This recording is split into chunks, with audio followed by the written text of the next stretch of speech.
খয়রাশোল থানার পর এবার এক অস্ত্র ব্যবসায়ীকে অস্ত্রসহ গ্রেপ্তার করল বীরভূম জেলার দুবরাজপুর থানার পুলিশ। গতকাল রাত্রি 9টা নাগাদ গোপন সূত্রে খবর পেয়ে দুবরাজ থানার ওসি তপাই বিশ্বাসের নেতৃত্বে দুবরাজপুর থানার পুলিশ রানীগঞ্জ মোড় গ্রাম 14 নম্বর জাতীয় সড়ক থেকে গড়গড়া গ্রামের দিকে যেতে গ্রামীণ রোডে একজন ব্যক্তিকে আটক করে। Want luxurious interiors at affordable prices? Get your dream home interiors at Swerve Squad Group. Book your free site visit today.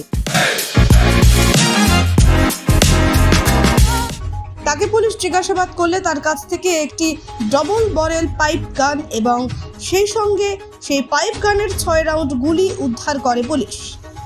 এছাড়াও তার হাতে ব্যাগের মধ্যে একটি 7mm পিস্তল, যার মধ্যে 7 রাউন্ড গুলি ভর্তি করা ছিল, সেটা উদ্ধার করে পুলিশ। ধৃতের নাম শেখ আইনুল, বাড়ি খয়রাশোল থানার ইদিলপুর গ্রামে।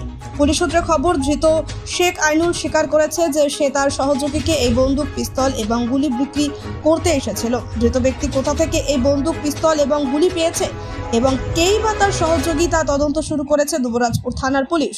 তাছাড়া আজ ধৃতকে দুবরাজপুর আদালতে তোলা হবে এবং পুলিশ হেফাজতে নেওয়ার জন্য আবেদন জানাবে। উল্লেখ্য, গতকাল দুবরাজপুর থানার পুলিশ রানীগঞ্জ মোড় গ্রাম 14 নম্বর জাতীয় সড়কের ব্রিজের নিচে থলি ভর্তি উদ্ধার করে। তারপর গোপন সূত্রে খবর পেয়ে অস্ত্র কারবারিকে গ্রেপ্তার করে। গত 28শে জুলাই খয়রাশোল থানার পুলিশ ক্রেতা সেজে আগ্নেয়াস্ত্র সহ এক অস্ত্র কারবারিকে গ্রেপ্তার করে। পরদিন এই অস্ত্র কারবারের মূল চক্রীকেও গ্রেপ্তার করে পুলিশ। এই 3 দিনের মাথায় 2টি থানা এলাকা থেকে অত্যাধুনিক মানের অস্ত্র এবং অস্ত্র কারবারিদের গ্রেপ্তার করে বড়সড় সাফল্য পেল বীরভূম জেলা পুলিশ।